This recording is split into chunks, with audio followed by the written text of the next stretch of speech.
I'm Gordon Eastman, who produced this true-life outdoor adventure film on hunting, fishing, and wildlife. Wilderness adventure and fair chase trophies define him. A son adds to the legacy and becomes the voice for a generation of hunters. Today, a third generation pursues trophy big game in places where success comes from skill, determination, and grit. Now, 60 years of hunting tradition comes down to one defining moment. We're the Eastmans. Our family's been hunting and filming out west for over 60 years. And these are just a few of our adventures. This is Eastmans Hunting TV. It's big game hunting, and it's as real as it gets. Eastman's Hunting Journal is brought to you by Sig Sauer, Cryptic, Savage, Eberly Stock, Hornady, and Eastman's Hunting Journal.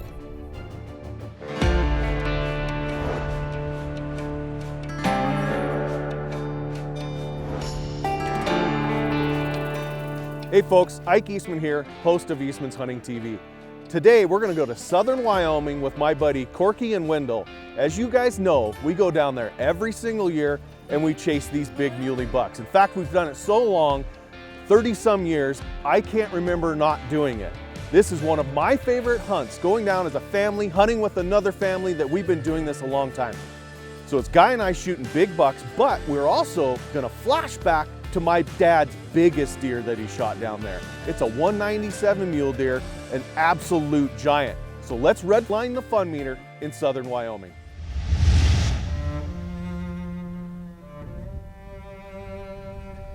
Here we are in Wyoming, southwest Wyoming again, on our annual trek down here to hang out with Corky, and storm's rolling in. It rained good last night. It was cooling off. It's only supposed to be in the 40s today, and so found a real nice buck first morning.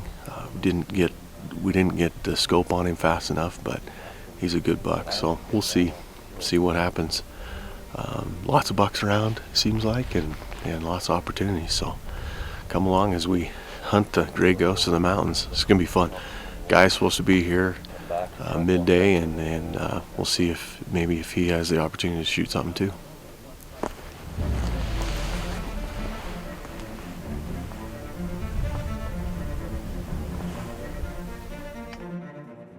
No, he's got a little point.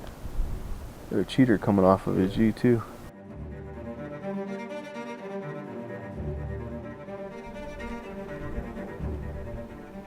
Oh, that's that heavy buck that we saw last night. The one that just stood up. Well, we found nice bucks, but not quite what we're looking for. It's a really aggressive buck. He walked over there and jumped that other buck out of his bed and says, "Time to go, boys." So we'll keep looking. We found one this morning that we're chasing.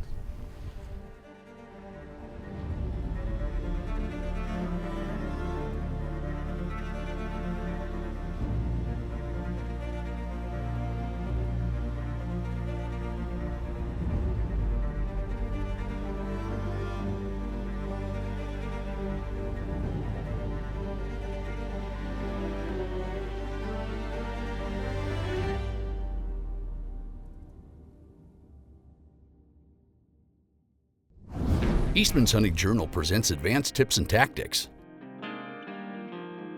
Brought to you by Eastman's Tag Hub. Your hunt starts here. Hey guys, I want to talk about mule deer in Wyoming in particular. Now, if you want to hunt mule deer, or a big mule deer is on your list, you definitely have to look at Wyoming. Wyoming produces a lot of great bucks and has produced some giant bucks in its history. Wyoming's mule deer hunting is all on a draw for non-residents. So you have to draw a tag to go, and there's two types of draws. There's the general or the limited quota. The difference is the limited quota areas are limited in tag numbers for everybody, non-residents and residents alike. So an area like 90 will have 100 tags, and that's it. For residents and non-residents, no more tags are available, so there will be only 100 hunters in that area total. The general tags are limited for non-residents, but unlimited for residents. So us as a resident, like me as a resident, can buy a general deer tag over the counter and just go hunt in any general deer area anywhere in the state. But you as a non-resident have to apply for a general deer region and then put up with all the resident hunting pressure in there. So generally speaking, the general tags have more hunting pressure. They're usually in a lot of the rougher country, more open country, so there'll be a lot more hunting pressure, a lot tougher hunt. A lot of the general areas will take anywhere between 0 and 6 preference points. Most of the limited quota areas will take in excess of 10 points, 10 to 20 preference points. So much better hunt, higher quality hunt. Generally speaking, probably better bucks, but definitely harder to draw and less hunting pressure. Mule deer are down everywhere in the West right now. Wyoming is no different. Our mule deer herds are really struggling, but there still are some good bucks to be had in Wyoming. So next time you're looking for a big buck, Wyoming might be your option. Get in that draw, at least, if not, buy some preference points for future hunt. To take our game from the field to the freezer and everything in between, Eastmans Hunting TV depends on the razor-sharp, replaceable blade knives and game processing sets that get the job done fast. From Outdoor Edge.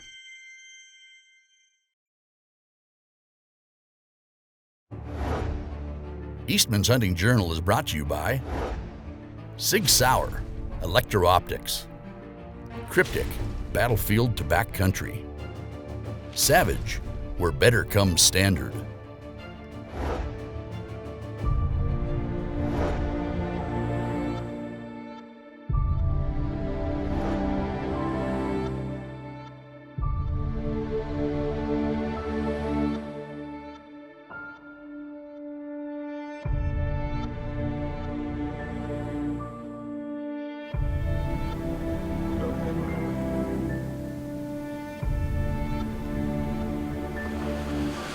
Well, we found him again, I think, but he's way over there, and I don't know.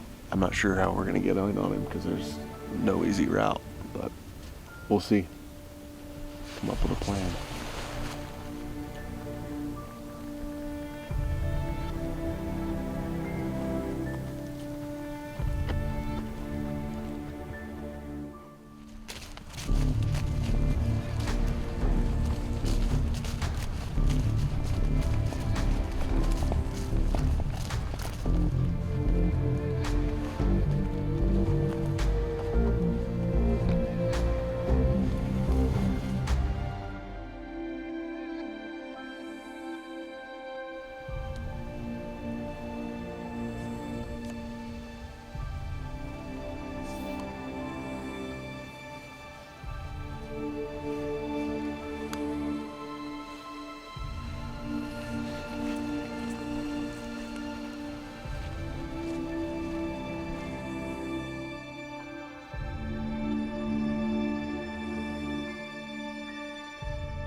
Eastman's Hunting Strategies is brought to you by Onyx Hunt.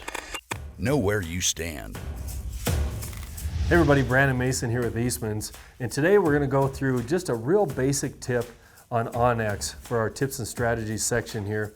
And I am going to show you on my phone how you very simply, very quickly toggle between satellite imagery and topographical imagery.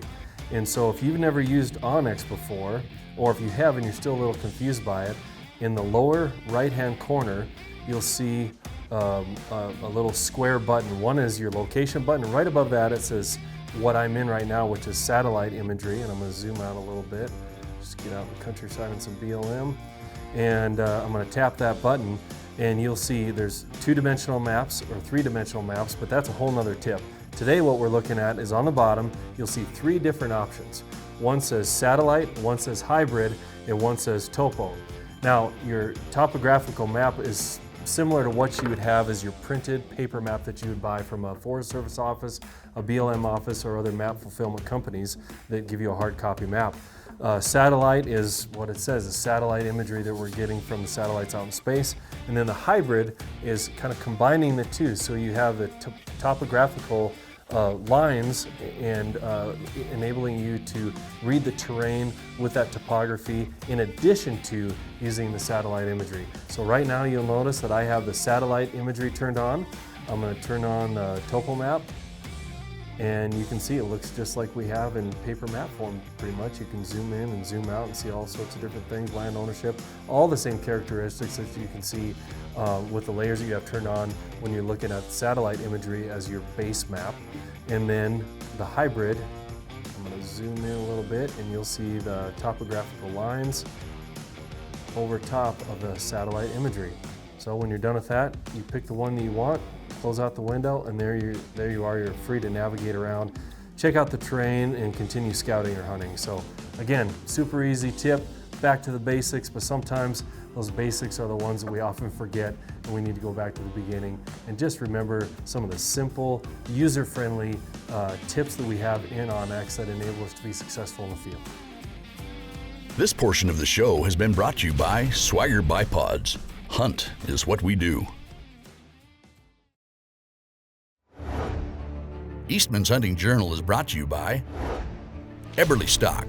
Get out there. Hornady. Accurate, deadly, dependable. Zamberlan. Discover the difference.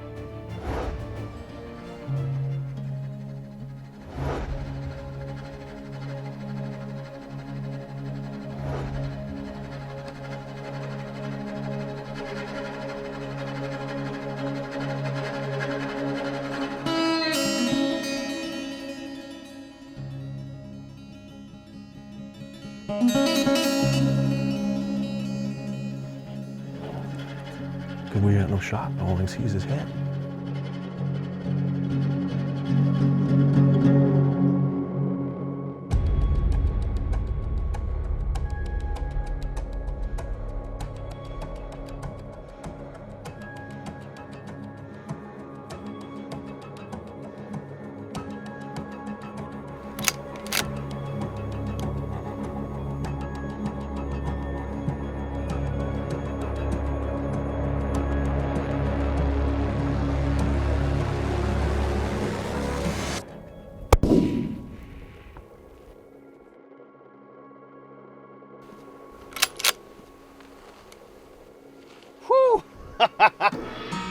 Man, I was getting nervous sitting there.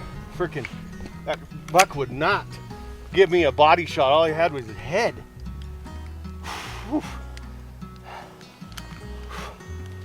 Check him out before we lose our light.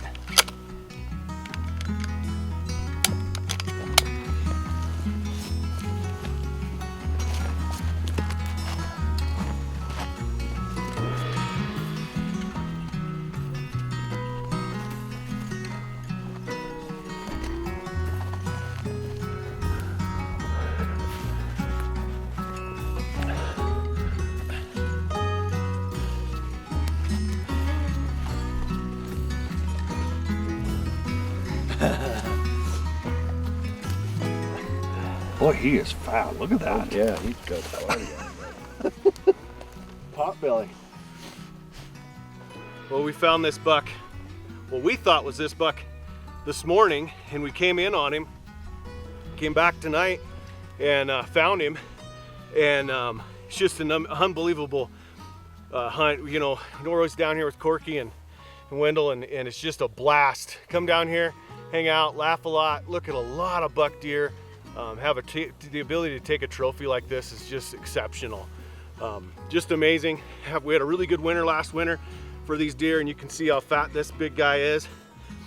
He's gonna go into the winter this year, you know, really good and fat and healthy. Hopefully we have another good winter and they just continue. It's just amazing. Just absolutely amazing down here.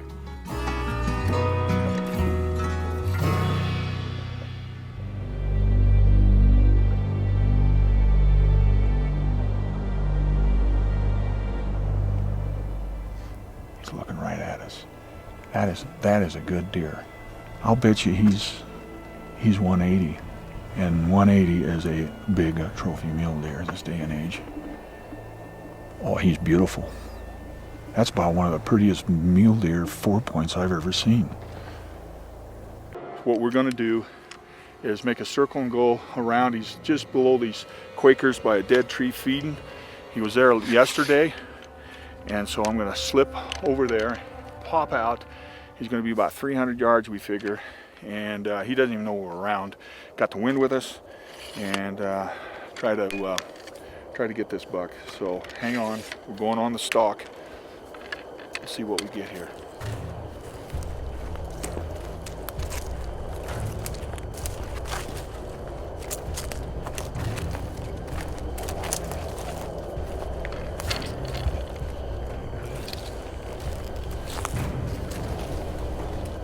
It's just right over here feeding.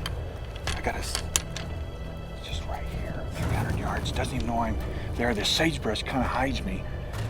He's too busy eating.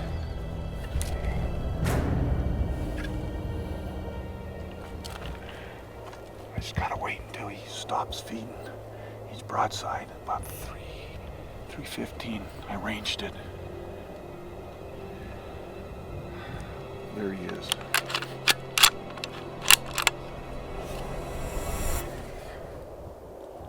He stopped.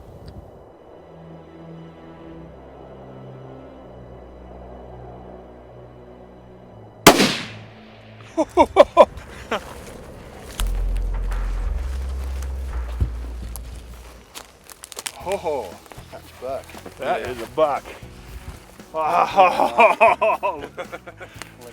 Look at how his main beams curl around. And look at these eye guards, they're 5.5 inches. He's heavy, you know. Beautiful buck. Me and Wendell, the old man's, do it again. What a beautiful buck. He's awesome. Oh, wow. This portion of the show has been brought to you by Baku e-bikes, the scent-free way to get you farther, faster. Eastman's Hunting Journal is brought to you by Outdoor Edge, quality knives and tools for the big game hunter. Eastman's Hunting Journal, your stories, your photos, your magazine.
He's hit, isn't he, Wendell? He's hit, isn't he? Get it?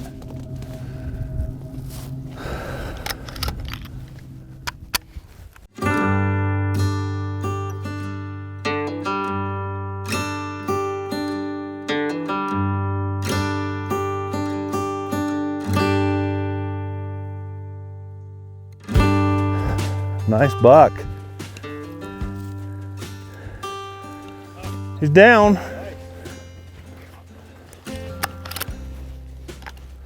Look how gray he is, how kind of ghosty he is.